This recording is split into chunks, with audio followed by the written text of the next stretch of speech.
परमेश्वर के दैनिक वचन। आज मैं तुम लोगों के स्वयं के जीवित रहने के वास्ते तुम लोगों को इस प्रकार से धिक्कारता हूं, ताकि मेरा कार्य सुचारू रूप से प्रगति करे और संपूर्ण जगत में मेरा आरंभिक कार्य मेरे वचनों, अधिकार, प्रताप और मेरे न्याय को सभी देशों और राष्ट्रों के लोगों के लिए प्रकट करते हुए और भी अधिक उचित ढंग से और पूरी तरह से किया जा सके। जो कार्य मैं तुम लोगों के बीच करता हूं, वह संपूर्ण जगत में मेरे कार्य का आरंभ है। यद्यपि अब पहले से ही अंत के दिन चल रहे हैं, फिर भी ज्ञात हो कि अंत के दिन केवल एक नए युग का नाम है। ठीक व्यवस्था के युग और अनुग्रह के युग के समान यह एक युग का संकेत करता है, और यह अंतिम कुछ वर्षों या महीनों के बजाय एक संपूर्ण युग का संकेत करता है। फिर भी अंत के दिन अनुग्रह के युग और व्यवस्था के युग से काफी अलग है। अंत के दिनों का कार्य इस्राएल में नहीं, बल्कि बुत परस्तों के बीच किया जाता है। यह मेरे सिंहासन के सामने इस्राएल के बाहर के सभी राष्ट्रों और कबीलों के लोगों पर विजय है, ताकि संपूर्ण जगत की मेरी महिमा से ब्रह्मांड भर सके।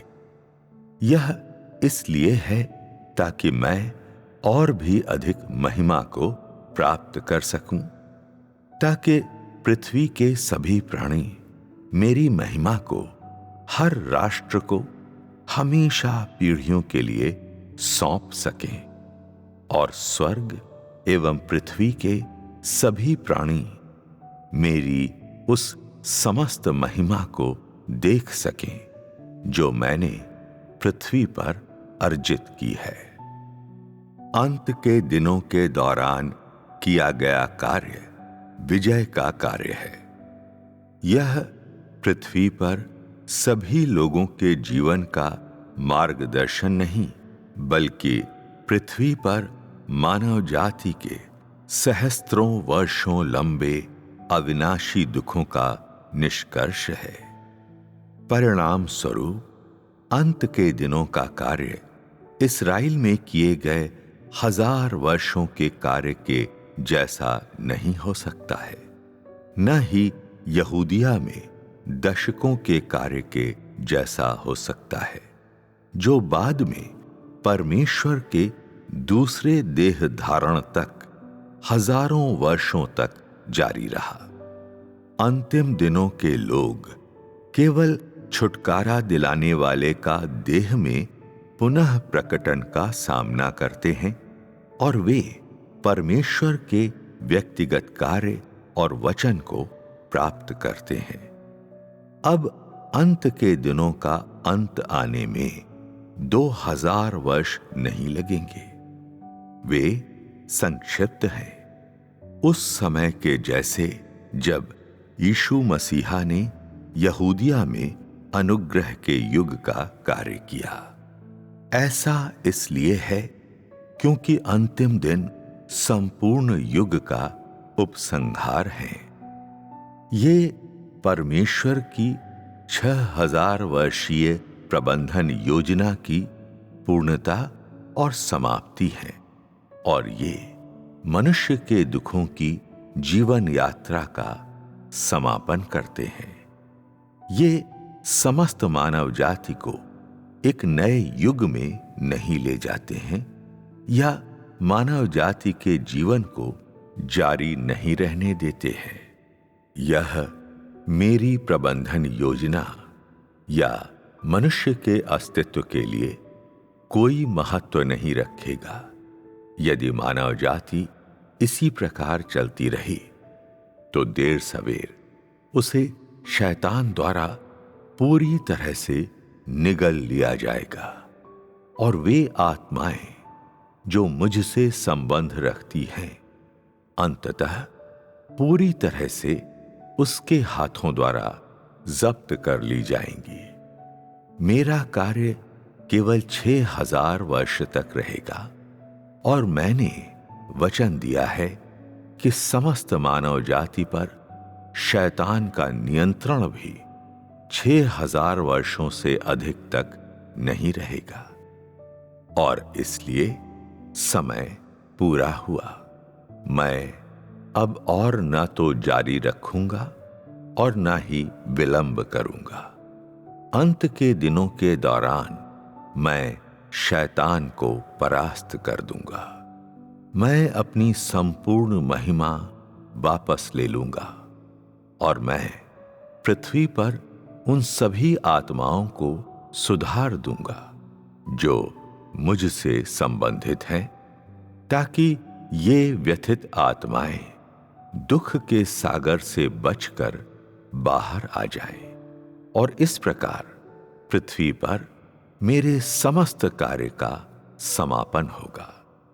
इस दिन से आगे मैं पृथ्वी पर फिर कभी भी देहधारी नहीं बनूंगा और पूर्ण नियंत्रण करने वाला मेरा आत्मा फिर कभी भी पृथ्वी पर नहीं आएगा। मैं पृथ्वी पर केवल एक कार्य करूंगा। मैं मानव जाति को पुनः बनाऊंगा, ऐसी मानव जाति जो पवित्र हो और जो पृथ्वी पर मेरा विश्वसनीय शहर हो। परंतु जान लें कि मैं संपूर्ण संसार को जड़ से नहीं मिटाऊंगा, न ही मैं समस्त मानव जाति को जड़ से मिटाऊंगा।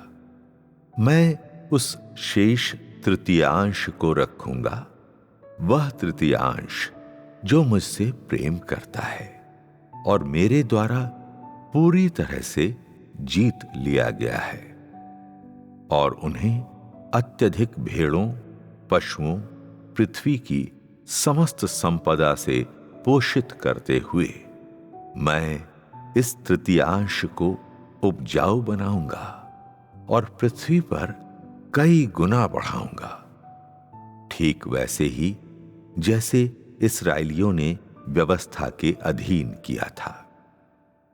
यह मानव जाति हमेशा मेरे साथ रहेगी, मगर यह आज की बुरी तरह से गंदी मानव जाति की तरह नहीं होगी, बल्कि ऐसी मानव जाति होगी जो उन सभी लोगों का जनसमूह होगा जो मेरे द्वारा प्राप्त कर लिए गए हैं। इस प्रकार की मानव जाति को शैतान के द्वारा नष्ट, व्याकुल या चारों ओर से परेशान नहीं किया जाएगा, और ऐसी एकमात्र मानव जाति होगी जो मेरे द्वारा शैतान पर विजय प्राप्त करने के बाद पृथ्वी पर विद्यमान रहेगी। यही वह मानव जाति है जो आज मेरे द्वारा जीत ली गई है और जिसने मेरी प्रतिज्ञा प्राप्त कर ली है, और इसलिए अंत के दिनों के दौरान मेरे द्वारा जीती गई मानव जाति भी वह मानव जाति होगी जिसे छोड़ दिया जाएगा और मेरे अनंत आशीष प्राप्त करेगी। शैतान पर मेरी विजय की यही एकमात्र गवाही होगी और शैतान के साथ मेरे युद्ध का विजयोपहार होगा। युद्ध के ये विजयोपहार मेरे द्वारा शैतान के अधिकार क्षेत्र से बचाए गए हैं, और ये ही मेरी 6000 वर्षीय प्रबंधन योजना के ठोस रूप और परिणाम है। ये विश्व भर के हर राष्ट्र और संप्रदाय और हर स्थान और देश से आते हैं। ये भिन्न भिन्न जातियों के हैं, भिन्न भिन्न भाषाओं, रीति रिवाजों और त्वचा के रंगों वाले हैं। ये और विश्व के हर देश और संप्रदाय में और यहां तक कि संसार के हर कोने में भी फैले हुए हैं।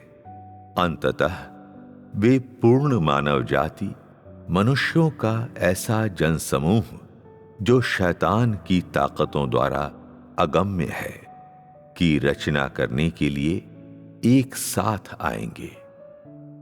मानव जाति के बीच जिन लोगों को मेरे द्वारा बचाया और जीता नहीं गया है, वे खामोश समुद्र की गहराइयों में डूब जाएंगे और मेरी भस्म करने वाली लपटों द्वारा हमेशा के लिए जला दिए जाएंगे।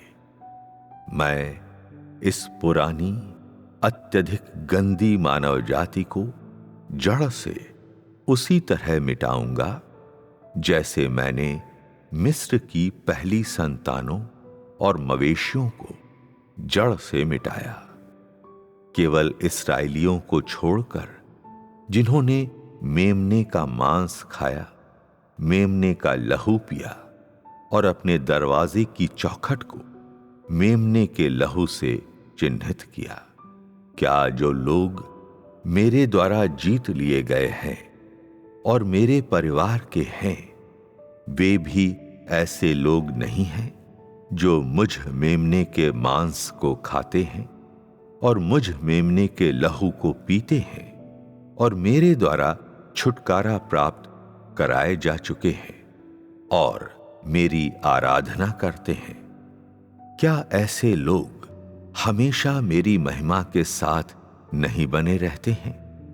क्या वे लोग जो मुझ मेमने के मांस के बिना हैं, पहले से ही चुपचाप सागर की गहराइयों में नहीं डूब गए हैं?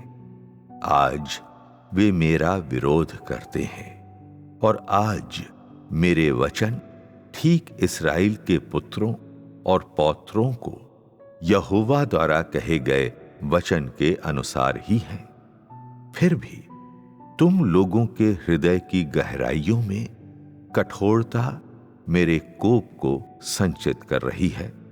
तुम लोगों की देह पर और भी अधिक दुख, तुम लोगों के पापों पर और अधिक ताड़ना और तुम लोगों की अधार्मिकता पर और भी अधिक क्रोध ला रही है। जब आज तुम लोग मुझसे इस प्रकार का व्यवहार करते हो, तो किसे मेरे कोप के दिन पर छोड़ा जा सकता है? किसकी अधार्मिकता ताड़ना की मेरी आंखों से बचकर भाग सकती है? किसके पाप मुझ सर्वशक्तिमान के हाथों से बच सकते हैं? किसकी अवज्ञा मुझ सर्वशक्तिमान के न्याय से बच सकती है?